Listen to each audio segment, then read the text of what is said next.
नमस्कार दोस्तों। देखिए मित्रों, अभी हम जो माध्यमिक शिक्षा बोर्ड की 12वीं क्लास की पुस्तक है भारत का इतिहास, उसमें फर्स्ट चैप्टर का 11वां पार्ट जो है वो पढ़ने वाले हैं। तो यहां से हम पढ़ेंगे कला संबंधी उपलब्धियां जो कि वैदिक काल से संबंधित हैं। इससे पहले आपको जो लास्ट वीडियोज है उनमें से एक क्वेश्चन का जवाब देना है कि निम्नलिखित में से कौन सा ऋण नहीं है। निम्नलिखित में से कौन सा ऋण नहीं है।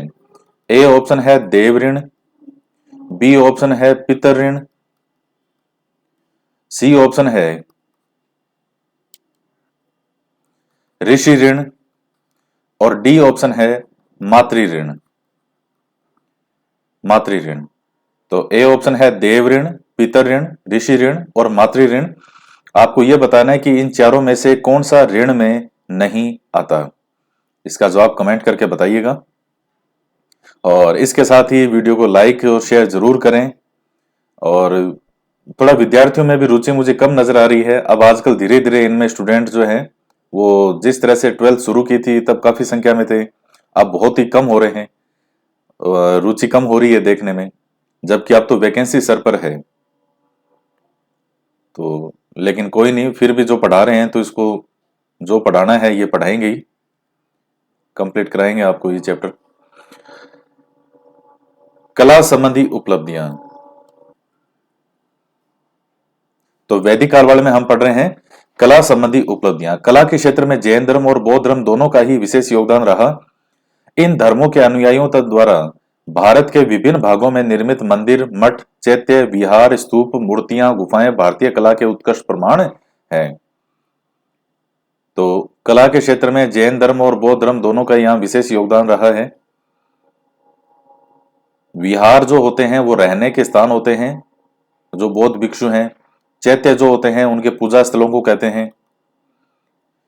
कोलवी की बौद्ध गुफाएं, सांची भरहूत एवं अमरावती के स्तूप, कन्हेरी मुंबई में, कार्ले बाजा मुंबई पुणे के चैत्य व विहार बौद्ध कला के श्रेष्ठ उदाहरण हैं जो ये गुफाएं हैं। तो कोलवी की बौद्ध गुफाएं, सांची भरूच, अमरावती स्तूप, ये कन्हेरीर, कार्ले बाजार। मूर्ति कला की दृष्टि से हमारी शैलियों में गांधार व मथुरा कला विशेष उल्लेखनीय है। सारनाथ से प्राप्त प्रसिद्ध बौद्ध प्रतिमा भारतीय कला का उत्कृष्ट उदाहरण है। अजंता के भित्ति चित्र चित्रकला की दृष्टि से विश्वविख्यात है। वैदिक काल में अयस्क धातु को आग में पिघलाकर उसे पीट पीट कर उसे विभिन्न आकार देने में यहाँ के लोग सक्षम थे। ऋग्वेद में हिरण्य यानी सोने को क्या कहा गया है? हिरण्य। ये पूछ सकता है आपसे। से विभिन्न आभूषण बनाए जाते थे। आभूषणों में कर्ण, शोभन व निष्क यानी स्वर्ण मुद्रा या मूल्य की इकाई का आभूषण। निष्क जो है वो स्वर्ण मुद्रा को ही कहते थे। ये पूछा भी जाता है कई बार। वैदिक आर्य कपड़ा बनाने की कला से भी परिचित थे। बुनने के लिए वह धातु थी। बुनाई के कार्य को वैन, बुनकर को जुलाए और बुने हुए वस्त्र को व्यून कहते थे। धागे या सूत के लिए तंतु व करगे के लिए तंत्र शब्द का प्रयोग हुआ है। काष्ठ कला के भी उत्कृष्ट उदाहरण हैं। तो अब इस पूरे पैराग्राफ में इसमें कुछ चीजें आपको ध्यान में रखनी है। जैसे ये कौन सी गुफाएं जो है वो कहाँ कहाँ है, कोई स्तूप वगैरह है, ये हालांकि हम सब पहले पढ़ चुके हैं। हिरण्य जो है वो भी सोने को कहा गया है, ये पॉइंट आपके लिए महत्वपूर्ण है। निष्क जो सोने की मुद्राएं होती थी, सिक्के होते थे, तो निष्क कहते थे। और कपड़ा वाला जो है इसमें बुनने के लिए कौन सी होती थी? वह धातु। और बुनाई के कार्य को वैन कहते थे। बुनाई के कार्य को वैन और बुने हुए वस्त्र को कहते थे व्यून। और वह का वैसे मतलब ही होता है वस्त्र, वह का अर्थ ही वस्त्र होता है। तो ये इतनी सी 2-3 पॉइंट हैं इसमें जो जो आपको ध्यान में रखने हैं एग्जाम के अकॉर्डिंग।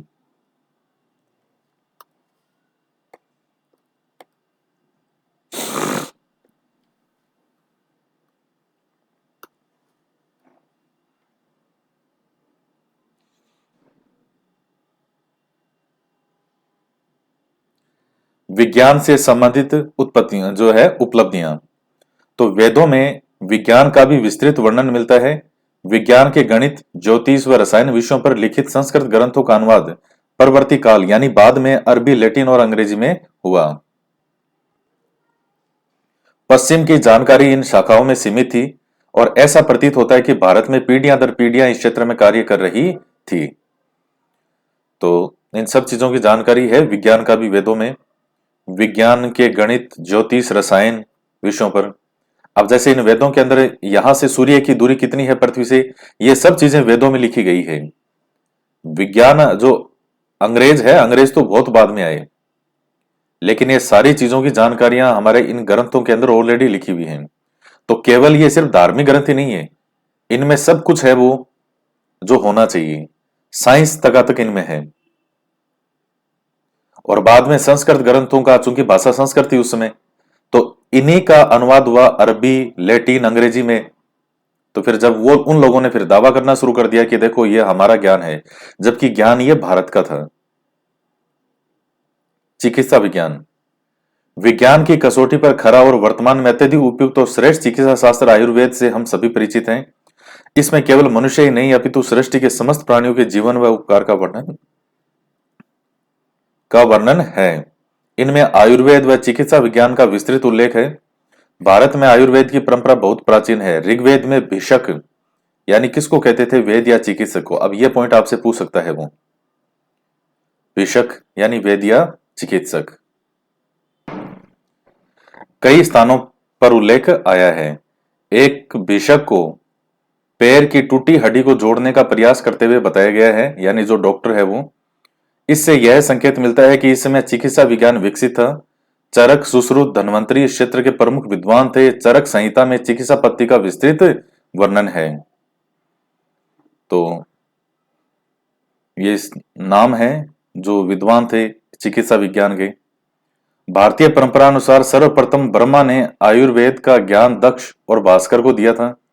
भास्कर ने अपनी चिकित्सा पद्धति का विकास किया। दक्ष प्रजापति ने आयुर्वेद का ज्ञान अश्वनी कुमारों को दिया और अश्वनी कुमारों ने पर्वतों पर औषधियां उत्पन्न की और चिकित्सा के क्षेत्र में अनेक चमत्कार दिखाए। तो अश्वनी कुमार कहते थे। और महाभारत काल में भी जो वो माद्री के बेटे थे नकुल और सहदेव, तो वो किसके स्मरण से याद करने से हुए थे, अश्वनी कुमारों के स्मरण से। भाई जो महाराज पांडु थे उनके दो रानियां थी, कुंती और माद्री। तो कुंती ने विवाह से पहले, जो कि दुर्वासा ऋषि का एक आशीर्वाद था कि तुम किसी भी देवता या किसी भी जो है उनका स्मरण करके और ये मंत्र बोलोगी तो वैसा ही जो है वो संतान तुम्हारे गर्भ में हो जाएगी। तो कुंती की उम्र उस समय थी नहीं ज्यादा। इन्होंने देखा ऐसा कोई वास्तव में थोड़ी होता होगा। इन्होंने सूर्य देव का स्मरण किया और वो मंत्र बोल दिया, तो इनके जन्म में जो है वो सूर्य देव गर्भ में आए। तभी जो इनका पुत्र था सूर्य पुत्र कर्ण, तो वो सूर्य देवता को स्मरण करने से गर्भ में आया था। ये विवाह से पहले की बात है। तो फिर जो माता कुंती है उन्होंने देखा कि कर्ण जो है फिर ये बच्चा है, इसका क्या जीवन होगा, सब कहेंगे ये बच्चा कैसे हुआ। तो इस तरह के कारण उन्होंने इस बच्चे को बहा दिया पानी में। और बाद में जो हस्तिनापुर का घोड़ा चलाता सारथी था, तो उसके पुत्र के रूप में उन्होंने इसको पाला। फिर महाराज पांडु जो है वो उन्होंने घर बार छोड़ के जब बाहर निकल पड़े वो, तो उस समय कुंती और माद्री भी उनके साथ गई थी। तब तक इनके और संतानें नहीं थी। तो पांडु एक दिन दुखी हो रहे थे, क्योंकि उनको एक थोड़ी सी कहानी आगे की और हो जाती है। किसी ने शाप दे दिया था, भाई कोई हिरण हिरणी थे, तो वो दोनों किस में लीन थे, प्रेम में।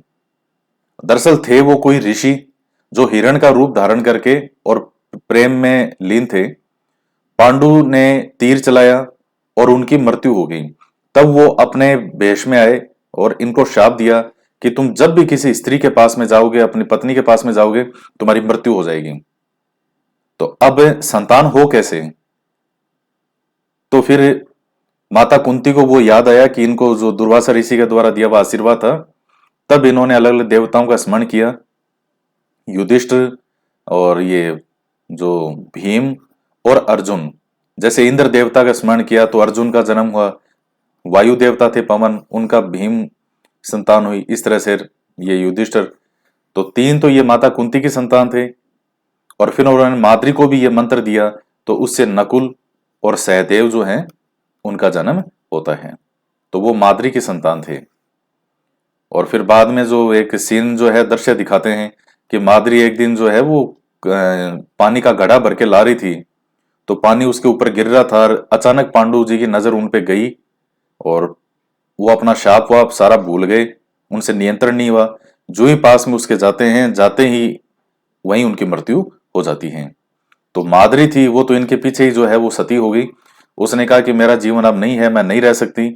तो माद्री ने अपने दोनों बच्चों नकुल सहदेव की भी जिम्मेदारी किसको सौंप दी? माता कुंती को। और फिर वहां से फिर बाद में वो माद्री भी साथ में उनके सती हो जाती है।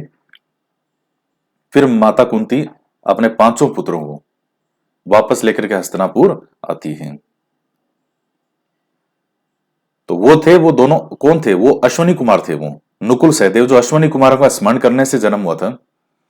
चरक संहिता में अच्छे वैद्य के 6 गुण बताए हैं: विद्या, शिक्षा, वितर्कों, आलोचनात्मक दृष्टिकोण, विज्ञान, स्मृति, तत्परता और क्रिया। तो ये किस में बताए गए हैं? ये चरक संहिता में एक अच्छा वैद्य कौन हो सकता है, उसके 6 गुण बताए गए हैं। और ये वाला जो है तत्परता, ये तो आपके जो नियम है बाल विकास में थारंडाई के मुख्य नियम, उसमें सबसे पहला नियम है तत्परता का नियम। तो वो यही है तत्परता।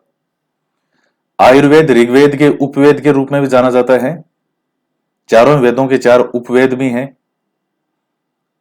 अथर्ववेद के अध्याय 8 श्लोक 10 में उल्लेख है कि जहर का उपचार जहर से होता है। अब ये बताइए, आप देख के दंग रह जाएंगे कि कहां अंग्रेज 18वीं शताब्दी में आकर के अपने आविष्कार लेकर के आते हैं, कहां वेदों में इतने प्राचीन समय में लिख दी गई थी ये चीजें कि जहर का उपचार जहर से ही होता है। शरीर के अच्छे व बुरे जीवाणुओं का उल्लेख है।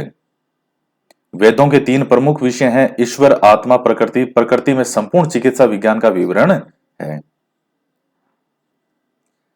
तो ये चित्र है धन्वंतरी चरक।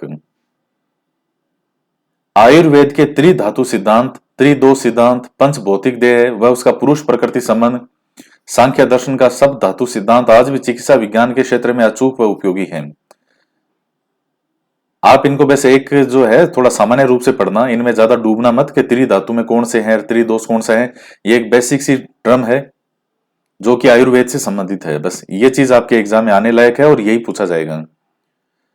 आचार्य सुश्रुत ने चिकित्सा में शल्य यानी सर्जरी, कार्य चिकित्सा जो है काय चिकित्सा, तो कार्डियोलॉजी, भूत विद्या, कौमार भृत्य, अगध, साला के रसायन व वाजीकरण आदि अष्टांगों का विवरण दिया। चरक संहिता में देह औषधियों का विशद वर्णन है। चरक व सुश्रुत के ग्रंथों का अनेक भाषाओं में अनुवाद किया गया। बाघ भट्ट ने अष्टांग हृदय संहिता में आयुर्वेद का ज्ञान व्यवस्थित कर संग्रहित किया है। उन्हें जवर, अम्पीत, कास, राजयश्मा, पांडु रोग, ये जो पांडु थे, महाराज पांडु जिनका बता रहा था, वो पांडु रोग से ग्रसित थे। उदर, उन्माद, अपस्मार, मूत्रधात और नेत्र रोग, कुष्ठ रोग आदि के लक्षण व उपचार का ज्ञान था। तो बस आपको ये चीजें ध्यान में रखनी है कि आयुर्वेद के अंदर चिकित्सा से संबंधित ज्ञान भी है। जैसे आयुर्वेद में आप पढ़ते हो जादू, टोना, टोटका, तंत्र मंत्र, उसके साथ चिकित्सा भी एक बहुत महत्वपूर्ण पार्ट है और उसी के बारे में हम बात कर रहे हैं। तो ये आयुर्वेद से संबंधित है, ये आपसे एग्जाम में पूछा जा सकता है।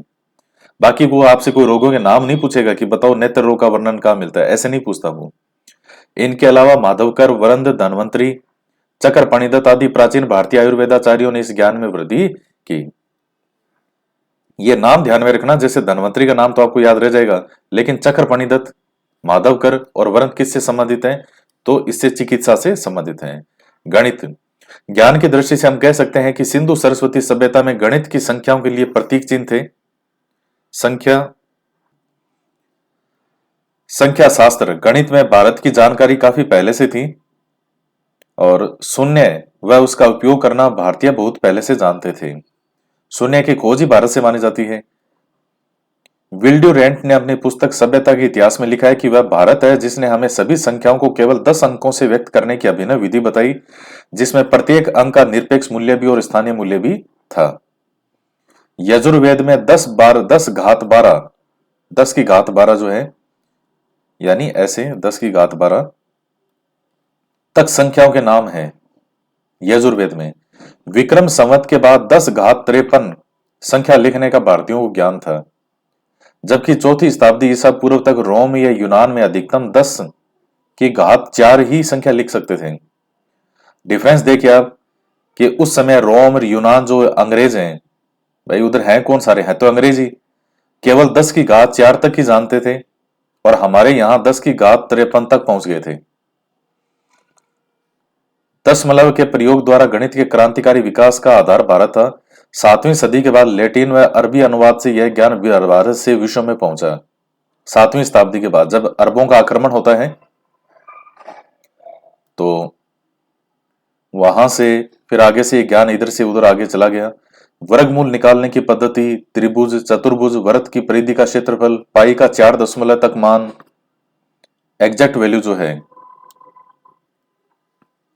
3.1416 का ज्ञान 5वीं शताब्दी में आर्यभट्ट को था। किसी भी घात के विस्तार का सूत्र ब्रह्मगुप्त ने खोज निकाला था। भास्कराचार्य के ग्रंथ लीलावती वह सिद्धांत शिरोमणि अंक गणित, बीज गणित और रेखा गणित की दृष्टि से महत्वपूर्ण है। ये आप ग्रंथों के नाम ध्यान में रखना। जैसे भास्कराचार्य जो है तो इनके ग्रंथ है लीलावती, सिद्धांत शिरोमणि, ये नाम ध्यान रखने जरूरी हैं। शून्य लब्धि में आधुनिक परकलन गणित जो कैलकुलेशन होती है तो उनको ज्ञान था बोधायन के सुलभ सूत्र से। ये याद रखना है आपको। जो मैं आपको बता रहा हूं कि इसमें क्या क्या याद रखना है वही चीज ध्यान में रखना। बाकी सिर्फ पढ़ने के लिए है कि आपका नॉलेज इंप्रूव होता है, आपकी समझ बढ़ती है। क्वेश्चन कैसे बनेगा तो वो चीजें मैं साथ साथ बता रहा हूं। और एक दूसरी बात यह है कि जिन्होंने एसएसटी वाली टेट सीरीज ले रखी है 500 वाली, तो उनको मैं एक बार फिर से कह रहा हूं 6 से 10th के जो उसमें 130 पेपर हैं पीडीएफ फॉर्मेट में, उनको डेली का नोट्स की तरह आप जो है कंटिन्यू पढ़ते रहे आप। वो बहुत जरूरी है। उसको छोड़ने की गलती मत कर देना कि आपने एक बार 2-4 बार सोल्व कर लिए और फिर उनको छोड़ दिए। वो केवल क्वेश्चन ही नहीं है, वो नोट्स के रूप में भी आपके काम आएंगे वो।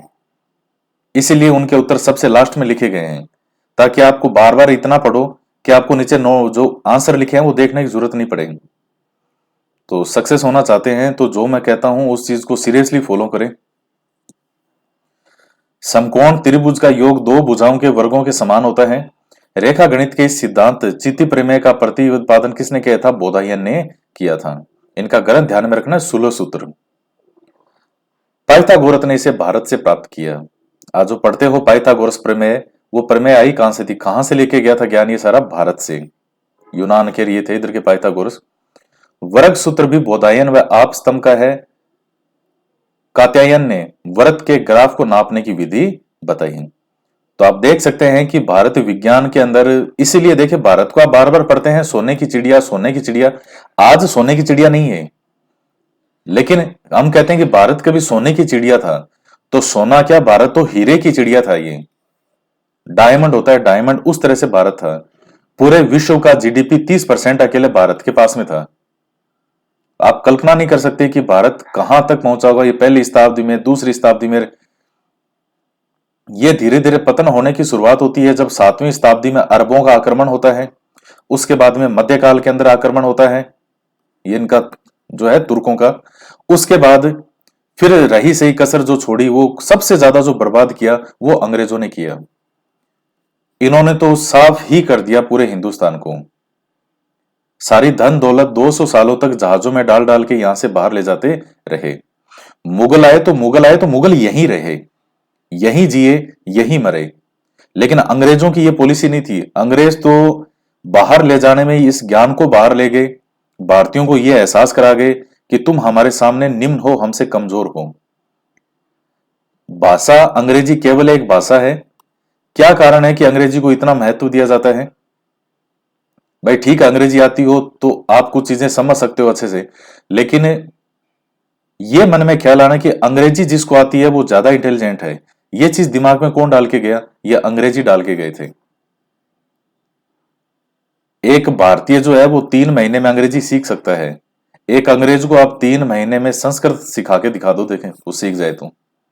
हिंदी सिखा दो, हिंदी सीख जाए तो वो 3 महीने में इतना ही सीखेगा, नमस्ते 2-4 लाइन और से आप कैसे हैं, भाई बस इतना ही सीख पाएगा वो। तो ये समय की बातें हैं, हर वक्त के साथ चीजें बदली है उसमें। खगोल और ज्योतिष विज्ञान। अपनी निरीक्षण शक्ति के बल पर प्राचीन भारतीय अन्वेषकों ने अंतरिक्ष, तारे, ब्रह्मांड आदि के विषय में ज्ञान प्राप्त किया। संबंधित ग्रंथों की रचना की। भारतीय पंचांग प्रणाली से प्रकट होता है कि पृथ्वी का आकार और भ्रमण, सूर्य ग्रहण, चंद्र ग्रहण, ग्रह उपग्रह, तारों की गति, स्थायी नक्षत्र आदि के बारे में जानकारी व गणना वर्तमान प्रगत विज्ञान के युग में की भी सटीक है। तो जो मैं आपको बता रहा हूं, सूर्य की दूरी यहां से कितनी है, ये उस समय ही हमारे वेदों में ये चीजें लिखी जा चुकी थी। जब विश्व को पृथ्वी के आकार के बारे में जानकारी नहीं थी, तब आर्यभट्ट ने पृथ्वी के भ्रमण का सिद्धांत प्रतिपादित किया था। अब आप देख लो, आप तारों व ग्रहों की गति के सूक्ष्म ज्ञान का वर्णन सतपथ ब्राह्मण में है। सतपथ ब्राह्मण ग्रंथ में है। प्राचीन ज्योतिष विदों द्वारा प्रतिपादित चंद्र का पृथ्वी के चारों ओर घूमना, पृथ्वी का अपने अक्ष पर भ्रमण देखकर 12 राशियां, 27 नक्षत्र, 30 दिन का चंद्रमास, 12 मास का वर्ष, चंद्र व सौरवर्ष में समन्वय हेतु तीसरे वर्ष पुरुषोत्तम मास यानी अधिक मास द्वारा समायोजन आदि इसी सिद्धांत पर आज भी यथावत चल रहे हैं। तो भारतीय विज्ञान में बहुत आगे थे। भौतिक व रसायन विज्ञान। तो एक तरफ है महर्षि कणाद और दूसरी तरफ है एक चित्र है मेहरौली दिल्ली का लोहा स्तंभ। अब ये धातु विज्ञान में देखिए, आज भी इस लोहा स्तंभ के जंग नहीं लगा है, आज भी जंग नहीं है।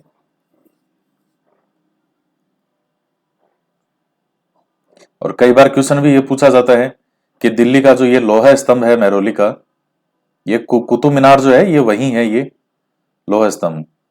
तो किस शासक के बारे में जानकारी मिलती है? कई बार ये पूछा जाता है, इस पे केवल एक नाम मिलता है, चंद्र, बस सिर्फ ये लिखा हुआ है, इतना, सिर्फ इतना लिखा हुआ है, चंद्र। तभी आता है कि चंद्र नामक किसी शासक के बारे में जानकारी मिलती है, तो गुप्त साम्राज्य था उस समय, तो कभी उससे लिंक जोड़ा जाता है। लेकिन इतना है कि इस पे सिर्फ चंद्र लिखा मिलता है। तो ये क्वेश्चन कई बार पूछा भी गया है, और आगे पीछे नाम पूरा कुछ भी नहीं है, ओनली चंद्र लिखा हुआ है। तो कहते हैं कि चंद्र नामक इस शासक के द्वारा बनवाया गया था। और कणाद जो है ऋषि वैशेषिक दर्शन के रचयिता और अणु सिद्धांत के प्रति प्रवर्तक थे। भाई जो वैशेषिक दर्शन है भारतीय दर्शन में, चारवाक, जैन, बौद्ध, सांख्य, योग, न्याय, वैशेषिक। तो वैशेषिक दर्शन जो है उसके रचयिता कौन थे? कणाद, महर्षि कणाद। अणु सिद्धांत के प्रतिपादक थे। इनसे हमें प्राचीन भारत में भौतिक विज्ञान की प्रगति की जानकारी मिलती है। कणाद ने पदार्थ, उनके संघटक तत्व व गुण का सिद्धांत प्रतिपादित किया। अणुओं के संयोजन की विशद धारणा भी कणाद ने की। यहाँ तो आपकी एक एक दो दो लाइन है, लेकिन फिलोसॉफी के अंदर मैं इसको पूरा डिटेल में पढ़ाता हूँ। पूरा वैशेषिक दर्शन जब पढ़ाते हैं बहुत मजा आता है इसको पढ़ के, कि कितना नॉलेजेबल और कितनी सटीक और सही जानकारियां थी उस समय। आपके तो दो दो तीन तीन लाइन है, ये इतना भी बहुत है। अणुओं के संयोजन की विशद धारणा भी कणाद ने की। पदार्थ, कार्य शक्ति, गति व वेग आदि विषयक भौतिक सिद्धांत प्राचीन ऋषियों में विद्वानों ने दिए। तो अणु सिद्धांत वगैरह इससे जानकारी संबंधित पूछे तो आपको महर्षि कणाद का नाम करना है, इससे ज्यादा आगे वो आपसे नहीं पूछेगा। यूरोप में 14वीं शताब्दी में भौतिकी के जो सिद्धांत प्रस्तुत किए गए वे 5वीं शताब्दी के प्रशस्त पाद के पदार्थ धर्म संग्रह व व्योम शिवाचार्य के व्योमवती ग्रंथों में उपलब्ध है। तो ये नाम भी आप ध्यान में रखना चाहे तो रख सकते हैं, कोई ज्यादा मोस्ट तो मुझे नहीं लग रही है। प्रशस्त पाद के पदार्थ धर्म संग्रह और व्योम शिवाचार्य के व्योमवती, लेकिन फिर भी नाम आए हैं तो ध्यान रख लीजिएगा। प्राचीन काल में भारतीयों को रासायनिक मिश्रण का भी ज्ञान था। इसका उदाहरण मेहरौली दिल्ली का लोहा स्तंभ है, जिस पर आज तक जंग नहीं लगा। मैं तो इसको देख के आया हूं, मैं लाइव देखा है मैंने, बहुत अच्छे से देख के आया हूं मैं। और आपको वास्तव में हैरानी होती है देख के कि आज तक इस पे जंग कैसे नहीं लगा। कम से कम इसको बने हुए कितने साल हो गए? 1500 साल के आसपास होने जा रहे हैं, 1400-1500 साल हो गए, और आज तक इस पे जंग नहीं लगना। खुली हवा में सर्दी, गर्मी, बारिश, तूफान, आंधी, लेकिन इस पे जंग नहीं लगा हुआ है। तो आज अगर हम कुछ भी खरीद के लाते हैं थोड़े दिन में उस पे जंग आ जाता है, इसका मतलब उसको क्या किया गया है? मिलावट की गई है। तो ये उस धातु का ज्ञान था यहाँ के लोगों को, वैज्ञानिकों को। फिर एक ये सारणी सी बनी हुई है वैदिक वांग में, एक दृष्टि में उपवेद जो है, और इधर ये ब्राह्मण ग्रंथ, आरण्यक, उपनिषद, स्रोत सूत्र, ग्रहीय सूत्र। तो किसके क्या क्या है? ऋग्वेद का उपवेद कौन सा है? आयुर्वेद है। फिर उसके बाद कृष्ण यजुर्वेद और शुक्ल यजुर्वेद, तो यजुर्वेद का ही माना जाता है धनुर्वेद। इसको ऐसे याद रखना। ये एक मिनट आगे बता देते हैं पहले। और फिर उसके बाद सामवेद का है गंधर्व वेद, और अथर्ववेद का शिल्प वेद। ये सब के क्या हैं? इनके उपवेद हैं। तो याद कैसे करना है? तो ये चारों नाम तो हमेशा क्रम में याद होने चाहिए: ऋग्वेद, यजुर्वेद, सामवेद और अथर्ववेद। और इनके जो उपवेद हैं तो एडी, जीएस। ऐसे याद कर लो कि अजय देवगन जो है वो जीएस पढ़ रहा है। तो इधर वाले चारों है वो कि ऋग्वेद, यजुर्वेद, सामवेद, अथर्ववेद। अब उनके साथ के जोड़ दो अजय देवगन, ए से हो जाएगा आयुर्वेद। भाई इतना तो नाम आपको याद होंगे कि आयुर्वेद है, बस मिलान ही तो करना है। एडी, डी का हो जाएगा क्या? धनुर्वेद। जी से गंधर्ववेद, एस से शिल्पवेद। और चारों के नाम आगे ऋग्वेद, यजुर्वेद, सामवेद और अथर्ववेद। फिर इसके बाद में आता है ब्राह्मण ग्रंथ। तो ऋग्वेद के ब्राह्मण ग्रंथ कौन कौन से हैं? ऐत्रेय कोशित की है। आरण्य कौन से है इसके? ऐत्रेय, सांख्यायन। उपनिषद ऐत्रेय कोशित की। स्रोत सूत्र आश्वल्यायन कोशित की। आश्वल्यायन कोशित की, ग्राह्य सूत्र, ये सब नाम हैं। फिर यजुर्वेद के कौन से हैं? तो तैत्तिरीय, तैत्तिरीय, तैत्तिरीय, ये सब नाम है। आप सारणी पढ़ लीजिए इसको। शुक्ल यजुर्वेद के शतपथ ब्राह्मण ग्रंथ, शतपथ यजुर्वेद का कौन सा? शुक्ल यजुर्वेद। वृहदारण्यक सबसे बड़ा उपनिषद में भी कौन सा माना जाता है? वृहदारण्यक उपनिषद माना जाता है सबसे बड़ा। ईशावास्य, वृहदारण्यक, कात्यायन। फिर इसमें सामवेद का ब्राह्मण ग्रंथ है पंचविश। आरण्यक है जैमिनीय, छांदोग्य, केन, खादिर, लाटेन, ये द्रदायन, खादिर, गोबिल, गौतम। शिल्पवेद गोपत्र, प्रश्न, मुंडक, मांडुक्य। तो ये सब उपनिषद हैं। वेतान, कौशिक। तो ये सारणी आप ध्यान में रखिएगा। बेसिक टर्म आपसे पूछेगा। एक तो इसमें पूछेगा ये वाले, एक तो ये याद होने चाहिए और एक ये याद होने चाहिए। इतनी चीजें अगर आपको याद है तो आपका रीट निकल जाएगा। इतना आप याद कर लीजिएगा, आपके लिए सफिशिएंट है ये वाले पॉइंट। फिर अन्य धर्मसूत्र स्मृतियों में मनुस्मृति, अरिस्मृति, ये स्मृतियां हैं कई। कात्यायन, बृहस्पति, पाराशर, व्यास, शंख लिखित, दक्ष, गौतम, सातयर, वशिष्ठ, देवल, सोम, सब। और फिर वेदांग 6 हैं: शिक्षा, कल्प, व्याकरण, निरुक्त, छंद, ज्योतिष। ये तो कई बार पूछा जाता है कि वेदांग कितने हैं, तो 6 है। ये याद करने जरूरी हैं। आज ये चैप्टर भी आपका कंप्लीट हो जाएगा। समाज से दूर वन में रहकर केवल ज्ञान की उपासना करने वाले तपस्वी लोगों का एक बहुत बड़ा वर्ग प्राचीन भारत में अध्ययन अध्यापन करता था। उनके आश्रम मानव का मार्गदर्शन करने वाली प्रयोगशालाएं थी। भारतीयों की भौतिक प्रगति के मूल में आध्यात्मिक प्रेरणा थी। भारत के प्राचीन विद्यापीठ संसार के अनेक देशों के छात्रों से भरे रहते थे। सभी देश भारत को गुरु मानते थे। इसलिए मनु ने बड़े आत्मविश्वास से घोषणा की, इस देश में जन्मे ज्येष्ठ जनों के पास अपने चरित्र निर्माण की शिक्षा लेने हेतु संसार के मानव आए। तो अच्छी अच्छी बातें हैं। ये आपका चैप्टर तो हो गया कंप्लीट। ये सारांश में हम कह सकते हैं कि भारत का अतीत वैभवशाली रहा है। पृथ्वी पर रोम, यूनान, मिस्र, सुमेरिया आदि संस्कृतियां उदित हुई और अस्त भी हुई, लेकिन भारत संस्कृति अनवरत रही। भारतीय संस्कृति ने केवल भारत ही नहीं अपितु विश्व के अनेक मानव समाजों को प्रभावित किया है। भारत देश आकार में विस्तृत, परंपरा से समृद्ध, प्राचीन विपुल साहित्य से भरपूर, सतत इतिहास और अनंत संस्कृति से परिपूर्ण है।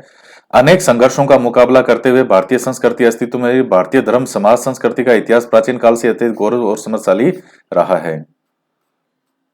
तो बस वही चीजें हैं।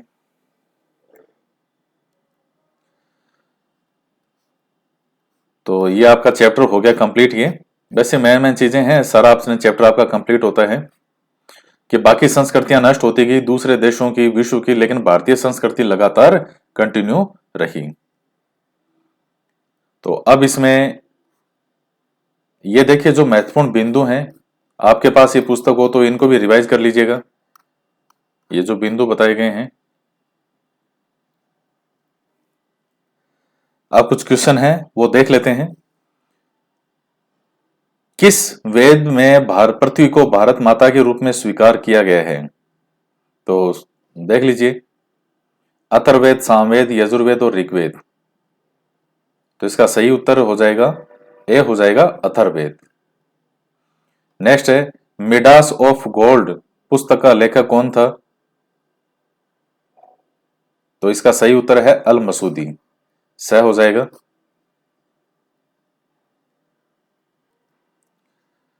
नेक्स्ट आता है, विक्रम संवत की शुरुआत कब हुई थी? तो 57 ईसा पूर्व में। निम्नलिखित में से कौन सा वेदांग नहीं है? तो शिक्षा, कल्प, व्याकरण, छंद, निरुक्त। तो उसमें से कौन सा नहीं आता? इनमें सूत्र नहीं आता, ये नहीं है वेदांग। नेक्स्ट है, प्राचीन भारत में नौका शास्त्र के ग्रंथ युक्ति कल्पतरु के लेखक का नाम था? तो क्या हो जाएगा इसका? ए हो जाएगा राजा भोज। ऋग्वैदिक आर्यों का भौगोलिक क्षेत्र था? तो इसका हो जाएगा सप्त सेंधव, सप्त सेंधव प्रदेश। सिंधु सरस्वती सभ्यता में विशाल स्टेडियम के अवशेष कहां से प्राप्त हुए हैं? तो यह है धोलावीरा। महाजनपद काल ने जिस स्थान पर सभा की बैठक होती थी उस स्थान को कहते थे संस्थागार। तो ये 8 क्वेश्चन है, इन 8 में से आपके कितने सही हुए हैं कमेंट करके बताइएगा।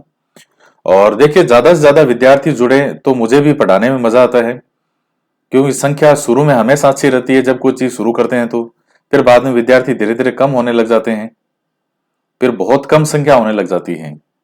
जबकि ये तो वो चीज है कि जिससे आपका पूरा जीवन बनने वाला है। तो ज्यादा से ज्यादा विद्यार्थी देखें। और नेक्स्ट जो चैप्टर है वो आपके लिए बहुत महत्वपूर्ण होगा, भारतीय इतिहास के स्वर्णिम पृष्ठ। तो ये मौर्य साम्राज्य वाला और गुप्त वाला, ये आपके सिलेबस में है, पूरी यूनिट है और बहुत ज्यादा महत्वपूर्ण है। तो कंटिन्यू जो है आप इसको बहुत अच्छे से साथ में देखते रहें।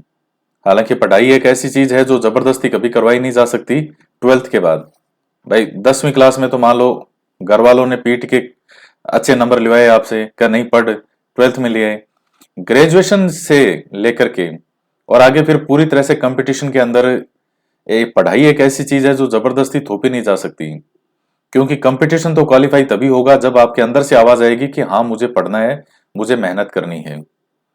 जानना हर कोई चाहता है कि सक्सेस कैसे हो, लेकिन वो जानने के बाद में वो प्रयास जो बताए गए हैं वो हजारों में कोई कुछ एक ही गिने चुने होते हैं जो प्रयास करते हैं।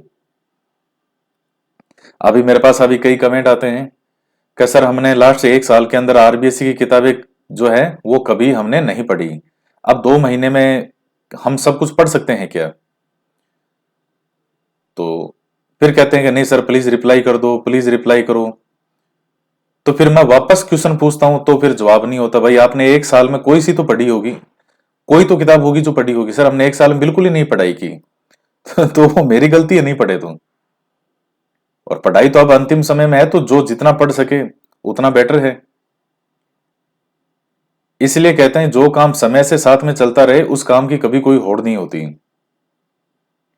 जो विद्यार्थी 1 डेढ़ साल से, लास्ट 1 साल से यहाँ जुड़े हुए हैं, साथ साथ में डेली के पढ़ते रहे, यूट्यूब पे वीडियो देख लिए, जो टेट सीरीज है वो कंटिन्यू सोल्व करते रहे, नोट्स के रूप में उनको पढ़ते रहे।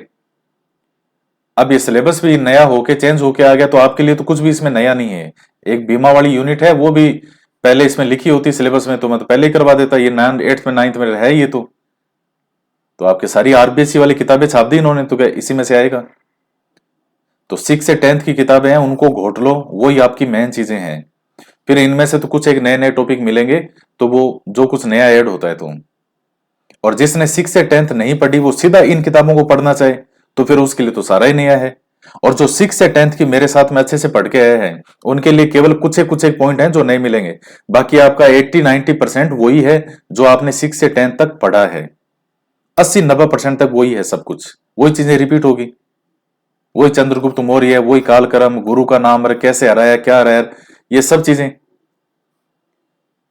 तो साथ में मेहनत करते रहे। अब कोई ज्यादा समय की बात नहीं है, 25 अप्रैल को आपका एग्जाम है और मेरे अंदर से, आत्मा से मेरी आवाज आ रही है कि इस बार विद्यार्थी बहुत सिलेक्ट होंगे जो यहाँ कंटिन्यू पढ़ाई कर रहे हैं लास्ट 1 साल से। मतलब फॉलो कर रहे हैं पूरी तरीके से, एक एक चीज को मान रहे हैं और नंबर भी उनके अच्छे आ रहे हैं। जैसे अभी जो यूनिट वाइज वाला टेस्ट सीरीज जो है, तो उसमें वो विद्यार्थी सबसे ज्यादा अच्छे मार्क्स लेकर के आ रहे हैं जो पिछले एक साल से यूट्यूब पे जुड़े हुए थे और उन्होंने 6 से 10th के सारे वीडियो देखे थे, क्योंकि नींव तो उनकी मजबूत है ही। अब एक गाइड ही तो पढ़नी है एक्स्ट्रा आपको। और कभी कभार मैं कोई 2-4 क्वेश्चन ऐसे देता हूं जो किसी को नहीं आते, तो उनमें कोई ज्यादा सोचने की आवश्यकता नहीं है। मैं पेपर इस तरीके का बनाता हूं कि मुझे भी पता है कि 2-3 आपको नहीं आएंगे और ना ही आपको मिलेंगे कहीं। भाई आपको फील वो एग्जाम वाली आनी चाहिए ना पूरी तरीके से, कि 2-3 के तो मिल ही नहीं रहे हैं वो सिर्फ मुझे ही पता है क्या है। 1-2 क्वेश्चन तो ऐसे होने चाहिए पेपर में। तो जो इस फेज से निकल गया, मेरे साथ साथ ईमानदारी से जो चीजें पढ़ गया, तो उस चीज की कोई होड़ नहीं होती, कोई बराबरी नहीं होती, जो सिस्टम से चलती है चीजें। तो इसी तरीके से पढ़ाई करते रहें। तो आज के वीडियो में इतना ही। और देखिए, जितने ज्यादा विद्यार्थी देखते हैं तो मुझे भी पढ़ाने का और बहुत मन करता है। अब मुश्किल से 1500-2000 विद्यार्थी 24 घंटे में हो, कम से कम 10,000 विद्यार्थी तो होने चाहिए एक दिन में, जब आपका एग्जाम बिल्कुल पास में हो। तो आज की क्लास में इतना ही। तो मिलते हैं नेक्स्ट वीडियो में। जय हिंद, जय भारत।